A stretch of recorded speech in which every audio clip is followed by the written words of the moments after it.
Kasi dumating ang araw, hallelujah, nagtago si Adam. Tama. Pagtago ni Adam, di ba kita siya, man, where are you? Sumagot si Adam, sabi niya, we are hiding. Sabi ni Lord, hindi agad nagsabi siya, alam ba ni Lord nagkasala ang tao? Alam niya.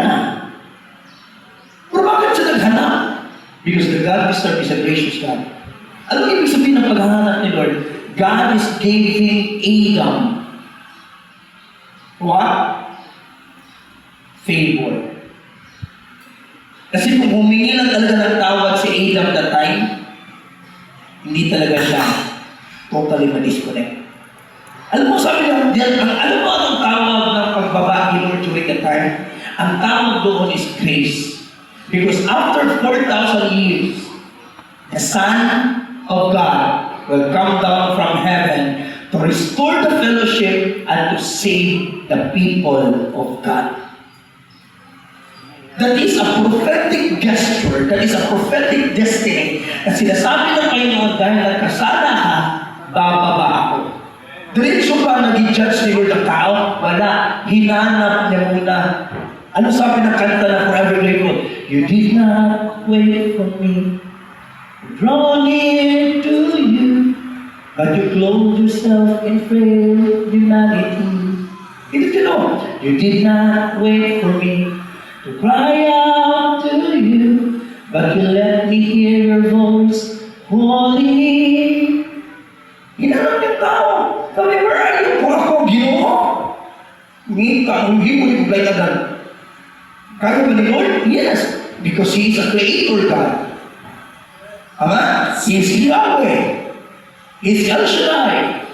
He is Adonai. Check sabihin, hallelujah. Inay mong kapat, if you're connected to God, He is Adonai.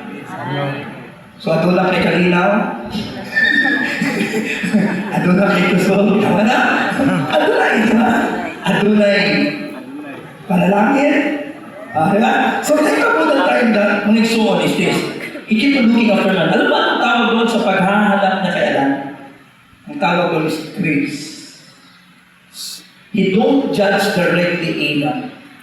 Ang tawag doon grace. Pagkatapos kung sabi ng tao, nagtago ni Lord. Pangalawang tanong, bakit kayo nagtatago?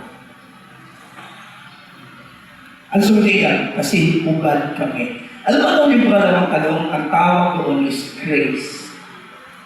Sinabi ni Adam, hubad kami. Nagtanong ulit si Lord, sino nagsabi sa iyo na hubad ka? It's another grace. Kasi pinibigyan niya talaga ang tao mag-repent. Ang problema sa mga tao, pagkas na makasala, di na makita sa simbahan, di na makita sa prayer meeting.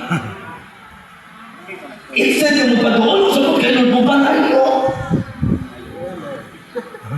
Kung yun yung first reaction sa tao ito sa garden, ito nakasala ang tao, ang pinakaunang reaction ng tao. Hindi mo dapat ayaw pagmana kay Adan. If you fail, do not run away from God. Run to God. Huwag kang lumayo kay Lord.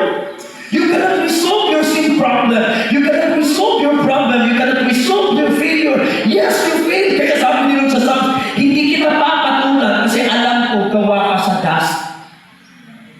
Kasi kung papatulan